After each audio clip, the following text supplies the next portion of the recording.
자, 토요일 날 저녁에 광화문에서 시위를 벌이던 70대 농민 한 분이 물대포에 맞아서 중태에 빠졌다. 그래서 이제 경찰이 과잉 진압을 했다. 살인 진압을 했다. 언론들이 전부 살인 진압을 달고 있는데요.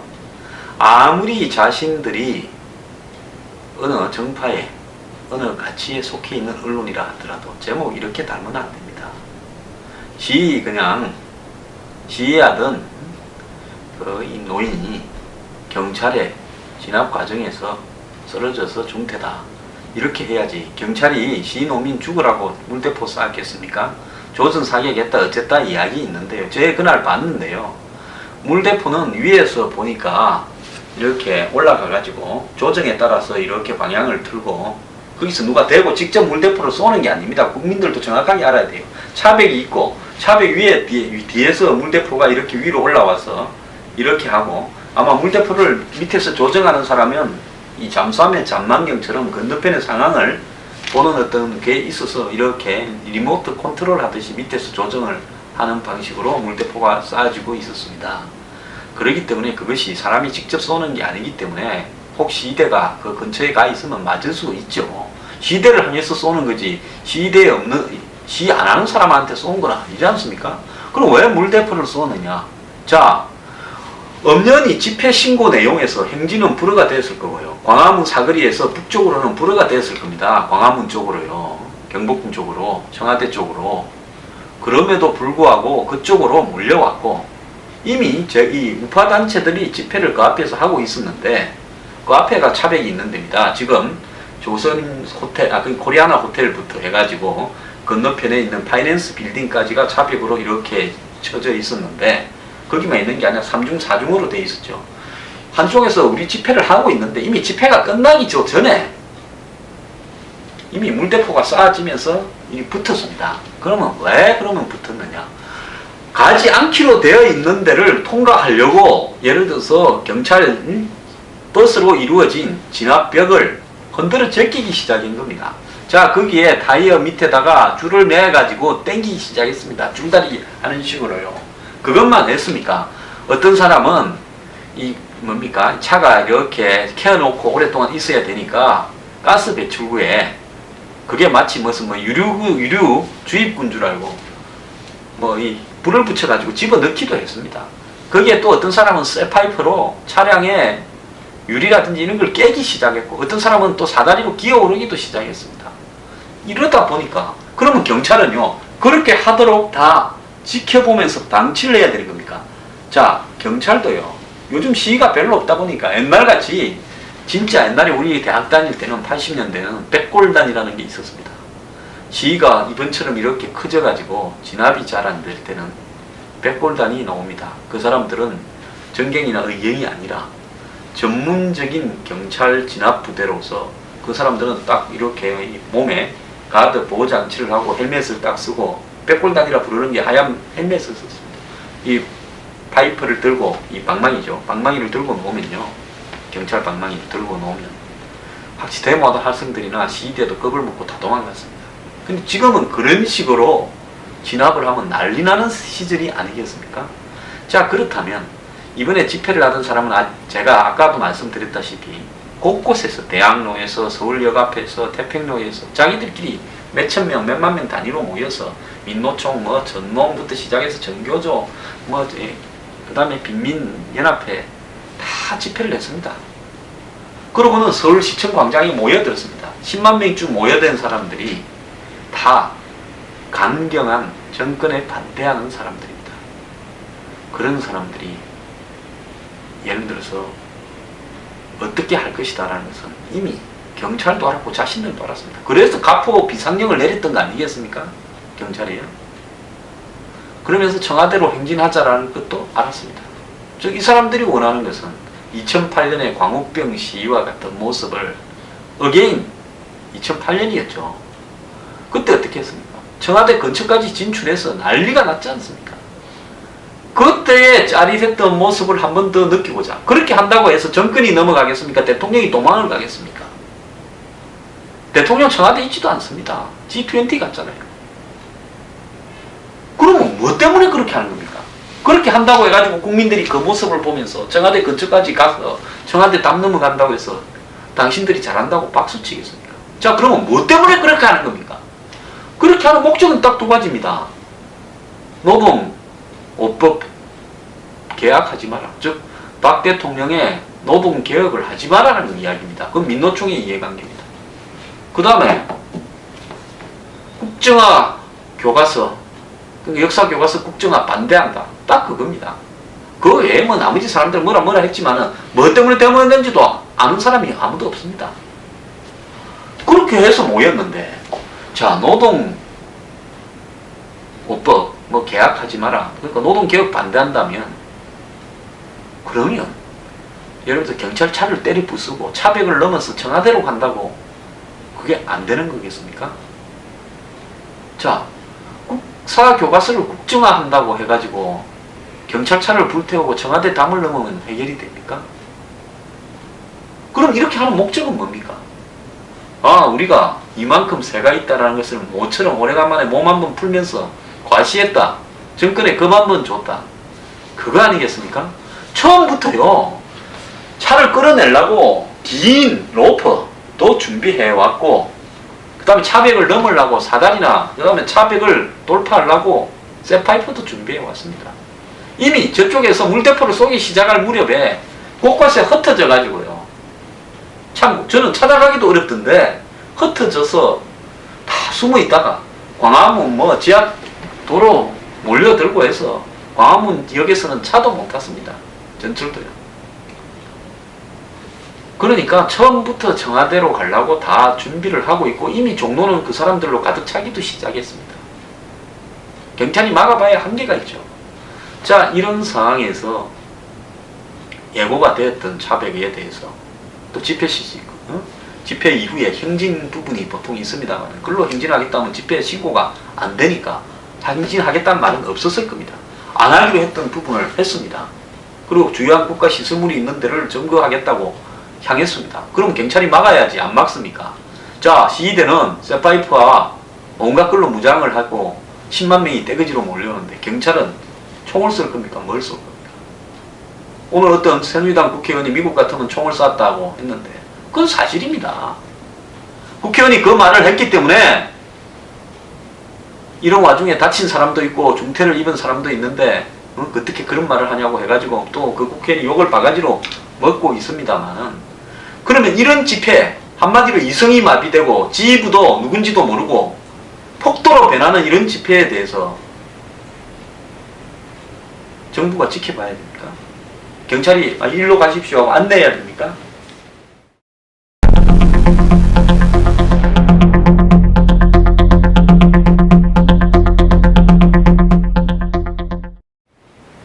자, 거기에 주말이라고 예를 들어서 도심에 차를 몰고 가고 쇼핑도 하고 약속을 정하고 영업을 하는 수많은 자영업자도 있습니다. 식당들 얼마나 그 근처에 번화가라서 많습니까? 그 근처에 관광하러 온 외국에, 일본, 중국에, 유럽에 손님들도 있습니다. 자, 이 사람들은 뭐 문제입니까? 왜 정해진 장소에서 자기들 주장을 하고 그걸 언론에 알려서 하는 것과 이렇게 폭도로 변해서 폭력을 휘두르면서 한 것이 뭐가 더 효과적입니까?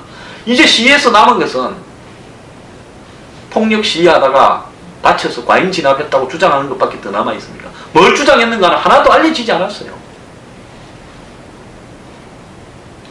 그래서 이런 부분들을 언제까지 방치가 돼야 되는 거예요. 저는요, 이 자꾸 불법으로 하는 부분을요, 새가 많고 떼거지가 세고 거기에 또 정치인들까지 끼어 있으면 양보하고 이 부분이 잘못이라고 봅니다. 서울시청 광장 집회는 불허했어야 되는 겁니다. 왜? 전부 폭력시 전력이 있는 단체들이고 그날 청와대로 향할 것이라는 것을 예고하고 있었고, 그렇기 때문에 아예 서울시청 광장에서 그 집회를 하지 못하도록 하는 것이 답이었죠. 1차적으로 자기 단체별로 집회를 다 했지 않습니까? 그걸 다 하면서 차벽을 설치하면서 소극적으로 몰려가는 이 부분이 과연 옳은가에 대해서 왜 그럼 이렇게 됐느냐? 자, 떼거지로 모이면 이까지는 하니까 이까지는 우리가 당해줘야 된다. 자, 때리면 경찰은 그냥 막아야 되고, 과거처럼요, 경찰이 가스차를 들고 가고 시커먼 가스차 있지 않습니까? 가스를 쏘고 체류탄을 이렇게 쏘고 사가탄이라 부르는 걸 던지고 그게 펑펑펑펑 터지면요 시대 다 도망가죠. 그리고 백골단이 쫓아가서 주도하던 사람들 체정해서 잡아오고 방망이를 때렸어. 그럴 때는 이렇게 안 합니다. 이제는 경찰이 그렇게 하지도 못해요. 체류탄 쏘면 비판받을까봐. 체류액이나 무슨 뭡니까? 캡사이신 무슨 고추 뭐 매운 성분이 들어있는 그런 걸 물대포 쏘는 게 경찰이 하는 게 전부 다입니다. 자, 경찰이 물대포는 쏘면 주변에 있는 사람 따갑진 않으니까 괜찮은데 체류탄을 쏘면 다 따갑고 고통스러우니까 왜 체류탄 쏘느냐, 민주주의가 후퇴한다니까 그것도 못합니다. 자, 경찰이 10만 시위대하고 그럼 몸싸움을 하겠습니까? 몸싸움하면 이기겠습니까? 상대는 쇠파이프기 들었는데. 그러면 어떻게 하라는 겁니까 도대체? 자, 이런 상황에서 벌어진 일을 가지고 살인 진압을 했다라고 이야기하는 정치인은 뭐 하는 사람들입니까? 절대로요 경찰은 사과하면 안 됩니다. 왜 이런 일이 생겼는가 하면요, 제가 아침에 잠깐 이야기했습니다만은 지난 2012년 12월 27일 날 기사를 보면요, 2005년 12월 27일 기사를 보면요, 노무현 대통령이 경찰의 과잉 진압, 농민 사망에 대해서 사과했다. 그러면서 이 대국민 사과 발표를 했습니다. 노 대통령은 국민들에게 머리를 숙여 사과드린다 하면서 정부의 과실에 대해서 대통령이 직접 나서 국민에 사과한 것은 처음이다. 아무리 폭력 시위였다지만 한 번의 시위에서 2명의 사망자가 나온 것은 군사 독재 시절에도 없던 일이라는 비판이 비등했다. 농민들을 넘어서 국민적 분노가 커졌다. 이를 감안한 듯 노 대통령은 공권력의 책임을 여러 차례 강조했다. 공권력이 정도를 넘어 행사되거나 남용될 경우 국민에게 미치는 피해가 매우 치명적이고 심각한 만큼 공직사회에 이 점을 명백히 한다고 설명했다. 책임자 문책과 피해자에 대한 국가 배상 방침도 명백하게 밝혔다. 그리고 이 일로 인해서 허준영 경찰청장이 결국은 물러났습니다. 자, 이렇게 한 전력이 있기 때문에 이렇게 나오는 겁니다. 이때도요, 국가는 정당한 공권력을 행사했고 그 과정에서 시위가 폭력적으로 변화하면서 한마디로 불상사가 있었지만은 그것은 시위한 사람의 책임이다, 이런 입장을 가졌으면요, 오늘날 어제 거기에 다친 사람 문제도 나오지 않고 폭력 시위에 대해서는 정부가 당당하게 제재를, 물리적으로 제재를 가하면서 체포해서 처벌하면 되는 겁니다. 그런데 대통령이 나서서 농민이 시위하던 농민이 사망했다고 사과를 하니까 그때부터요 불법 관행, 자 5만 10만 떼거지로 모여서 밀어붙이면 정권도 어떻게 하지 못하더라. 자, 이명박 정권 때 한번 보세요. 광우병 쇠고기라는 아무 근거도 없는 이야기, 즉 반미, 한미 FTA는 반미다 라는 관점에서 바라봤을 때 북한의 입장에서는 이거 무조건 총력 반대라, 이걸로 반미, 그 다음에 반 이명박 정권, 10년 만에 들어선 보수 정권 흔들어라, 이렇게 된 거죠. 그렇게 떼거지로 시위를 해대는데 무슨 50만 명, 100만 명, 150만 명 가니까 정권이 겁을 먹고 한마디로 발발 떨었습니다. 그렇다 보니까 그때부터 떼거지만 많이 모이면 어떤 폭도가 되어도 어떻게 하지 못하더라는 관행이 생겨버린 거죠. 그러니까 이번에 다치신 분도 개인적으로는 저는 굉장히 안타깝게 생각하고요.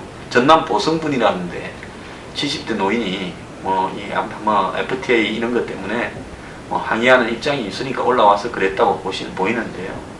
그 물대포 이렇게 맞아서 이렇게 된 것은 그야말로 이 과격한 집회에 그런 나이 드신 분을 앞세운 것도 잘못입니다.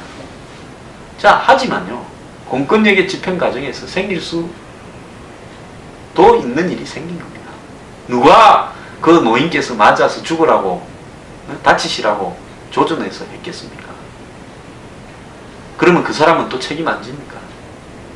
그런데 과잉 진압을 본질로 삼으면 안 됩니다. 경찰은 할 일 했고요. 어지간히 도를 넘었기 때문에 사고가 발생한 겁니다. 자, 이 부분에서요, 교과서를 국정화하는 것도 중요하고 통진당을 해산하는 것도 중요하지만 정권이 국가의 공권력에 대해서 철저하게 힘을 실어줘야 됩니다. 노무현 전 대통령처럼 사과를 하고 이런 일을 하면요, 한마디로 경찰 못 내먹습니다. 저는 좌우를 떠났어요. 우파단체 집회할 때 경찰하고 충돌해서 하는 거 봤습니까? 우파단체들은 뭐 쌓인 게 없어서 안 하는 줄 압니까? 제가 여의도에서요, 유병헌 시위할 때 정말 화가 나서 저도 진짜 한번 양 정당의 당사를 갖다 쳐들어가서 점거를 해보고 싶었지만 정말 참았습니다. 경찰들이 좀 과잉되게 해도 참았습니다. 말싸움은 굉장히 많이 했습니다. 그래도 참아야지 어떻게 하겠습니까? 자, 경찰을 상대로요, 경찰이 무슨 폭도들 화풀이 대상입니까? 숫자만 많으면 떼거지로 떼법으로 덤비면 국가가 사과해야 됩니까? 더 웃기는 사람은 새정년의 국회의원입니다. 농민 시위자가 다쳐서 중태를 입은 부분은요, 그것은 시위 과정에서 일어난 불상사입니다. 자, 그것이 과잉 진압으로 몰아가면요, 당신들이 집권할 때는 시위 진압 과정에서 그런 일이 없었냐고 물으면 뭐라고 대답을 합니까? 자, 그때는 우리는 과잉 진압했다고 인정했다고요? 그렇게 해놓으니까 오늘날 꼴이 지금, 그때 노무현 대통령의 대승자들이 오늘날 또 국회에서 경찰을 보고 과잉 진압 운동하는 겁니다. 자, 민주주의는요, 우중민주주의나 천민민주주의로 완성이 되는 게 아니라 전부 성숙한 민주주의로 완성이 되고, 거기에는 행동에 대한 책임과 그 다음에 준법, 더 나아가서 막 침묵하는 다수의 시각도 이 의식을 해야 민주주의가 완성되는 겁니다. 자, 토요일 날 시위 때는요, 그야말로 자기들이 뭐 때문에 시위하는지도 대중들에게 알리지도 못하면서 한마디로 한을 풀러놓은 사람들이었습니다. 폭력 시위에는요, 정당한 공권력 행사가 답입니다.